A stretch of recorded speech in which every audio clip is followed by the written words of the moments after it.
할렐루야. 주 예수님 은혜 안에서 평안하셨습니까?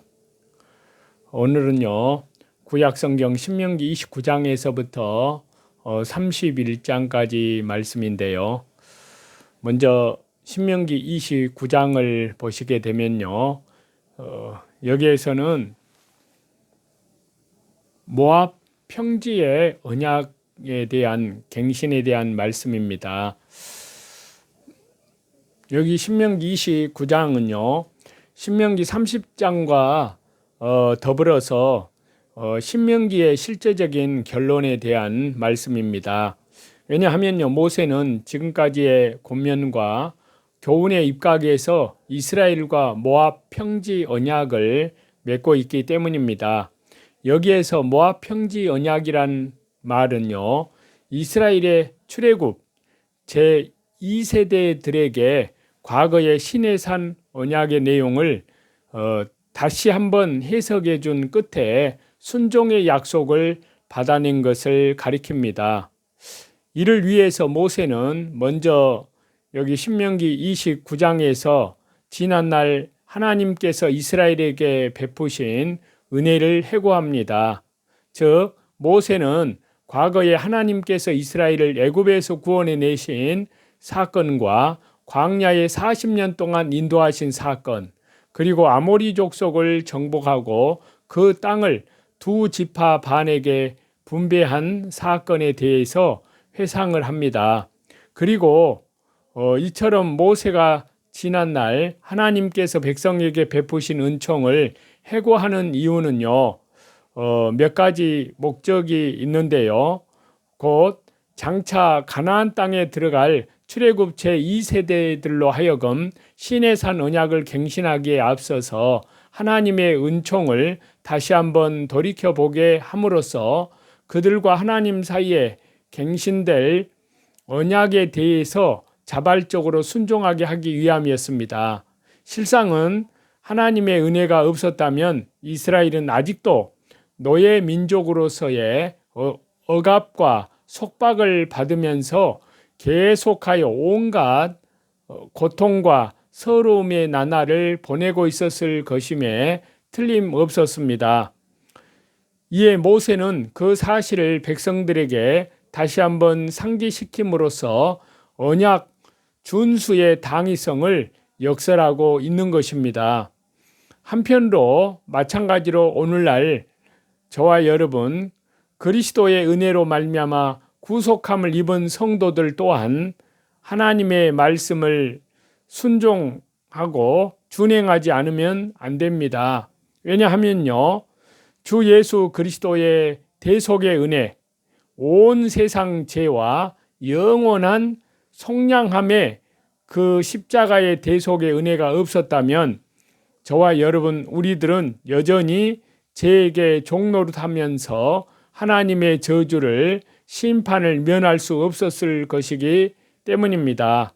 그렇기 때문에요, 성도들은 종종 과거의 자신의 비참한 모습을 회상하는 가운데 하나님께서 베푸신 십자가의 죽음과 부활을 통해서 완성하신 온 세상 죄, 영원한 속죄에 대한 구속의 은혜를 감사하고 또한 하나님의 말씀에 이제 항상 복종하여 두렵고 떨림으로 성화 구원을 이루어 나아가는 우리 안에서 행하시는 분은 하나님이시기 때문에 하나님의 소원을 두고 행하시기 때문에요, 생명의 말씀을 밝혀서 그리스도 예수님의 날까지 우리로 그 나라에 들어갈, 하나님 나라에 들어갈 그리스도의 순결한 신부들로 이제 예비함이 되어지는 하나님의 말씀에 전적으로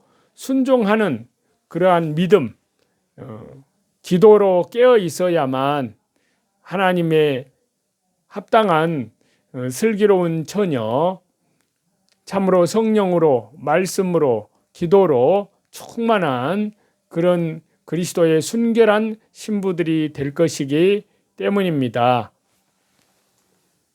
다음은 신명기 30장인데요.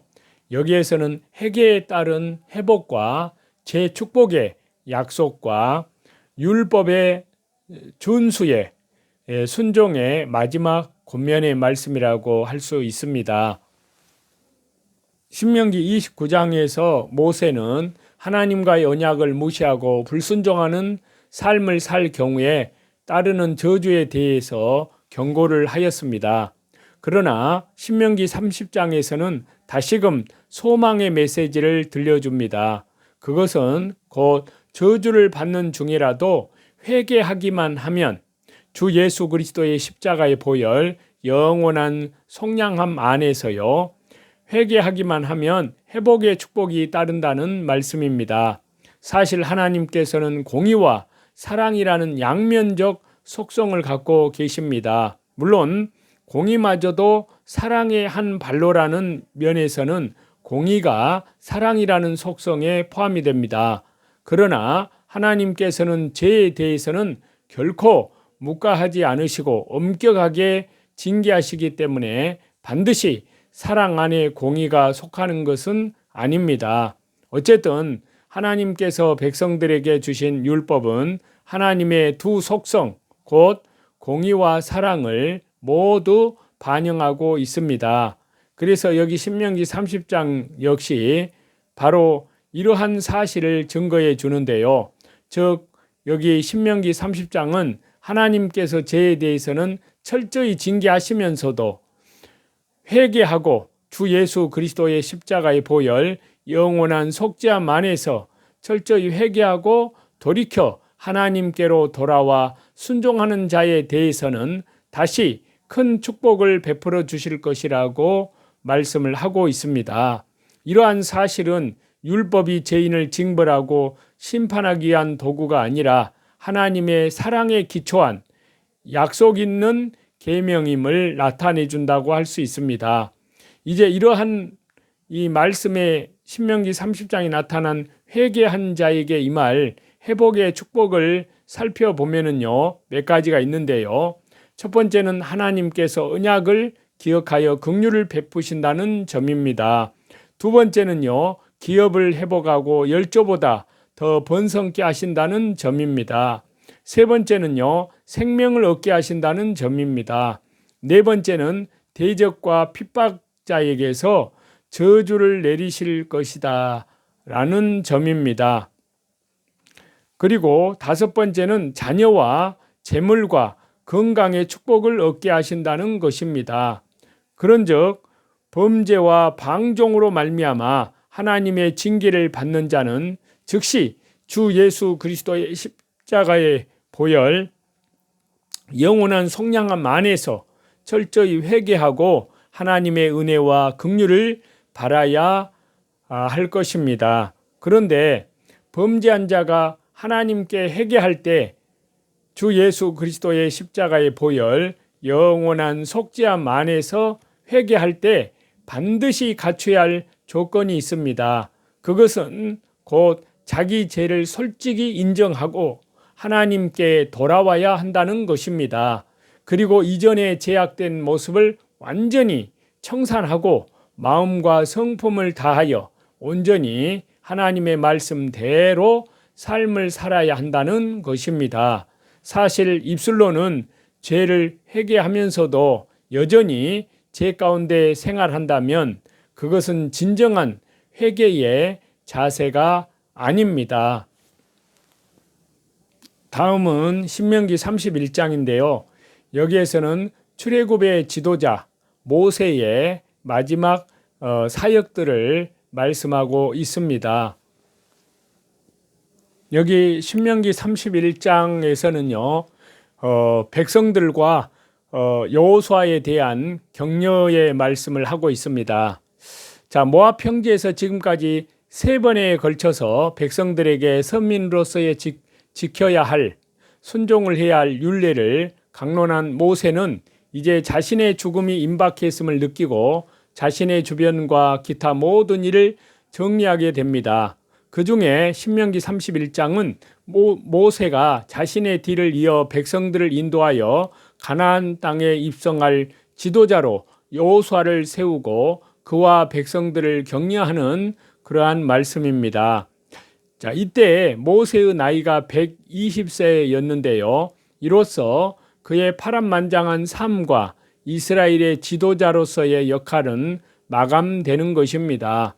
이러한 신명기 31장에서 우리는 저와 여러분은 몇 가지 아울러 교훈을 얻을 수가 있는데요. 첫째는 성도는 모름지기 하나님의 주권을 전적으로 인정하는 삶을 살아야 한다는 것입니다. 모세는 온갖 고생과 역경을 다 겪으면서 백성들을 인도하여 가나안을 눈앞에 둔 지점에까지 이르렀지만 정작 그 자신은 약속의 땅에 들어가지 못하게 되었습니다. 그럼에도 불구하고 그는 하나님을 원망하거나 불평하지 아니하고 하나님의 뜻에 겸손히 순종하면서 그의 최후를 준비를 했습니다. 이처럼 하나님의 뜻과 자신의 소원이 비록 불일치한다 할지라도 성도는 겸손히 순종하는 삶을 살아야 하는 것입니다. 두 번째는요, 하나님의 약속을 신뢰하는 삶을 살아야 한다는 것입니다. 모세는 처음부터 끝까지 하나님의 약속을 의심치 아니했으며 심지어 죽음을 앞둔 현재까지도 백성들에게 하나님의 약속을 굳게 믿고 마음을 강하게 하여서 가나안을 정복하도록 격려했습니다. 이러한 모세의 그 믿음은 하나님의 말씀에 대한 확신이 없었다면 불가능한 일이었습니다. 이와 마찬가지로 하늘 가나안을 소망하는, 또 우리 주 예수 그리스도의 재림을 간절히 소망하는 성도들 역시 하나님의 약속을 굳게 신뢰하고 하나님의 영적 성도로서의 직무를 충실히 감당해야 될 줄로 믿습니다. 세 번째는요, 적절한 시기에 알맞는 인물에게 자신의 뒤를 물려주는 지혜를 가져야 한다는 것입니다. 모세는 하나님의 일에 적절한 인물을 찾아 지도자의 자질을 갖추도록 훈련시켰을 뿐만이 아니라 자기의 임무가 다한 때를 알고 그에게 자기의 직임을 물려주었습니다. 훌륭한 지도자는 이처럼 자신이 일할 때와 물러날 때를 알며 또한 착실히 후진을 양성하는 자입니다. 네 번째는요, 하나님의 일은 일개의 지도자에 의해서 좌우되지 않습니다. 그 일이 성취되는 날까지 계속된다는 점입니다. 사실 비록 위대한 지도자 모세는 죽었지만 그의 임무는 여호수아에 의해서 계속 수행이 되었습니다. 그리고 오늘날에도 선지자와 사도 우리들을 통해서 하나님의 일은 끊임없이 우리 주 예수 그리스도의 재림을 향하여 계속되어서 나가고 있는 것입니다. 모세의 최종 사역에 대해서 좀 더 생각을 해보고자 합니다. 모세가 백성을 위해서 최종적으로 행한 사역을 요약하고 정리하고 있는 말씀이 신명기 31장인데요. 모세는 자신의 사역을 마무리하면서 모든 율법을 책에 기록하여 레위인들로 하여금 하나님의 언약궤에 보관하게 합니다. 그런 다음에 모세의 노래를 지어서 백성들로 하여금 부르게 할 수밖에 없는 필연적인 이유를 밝힙니다.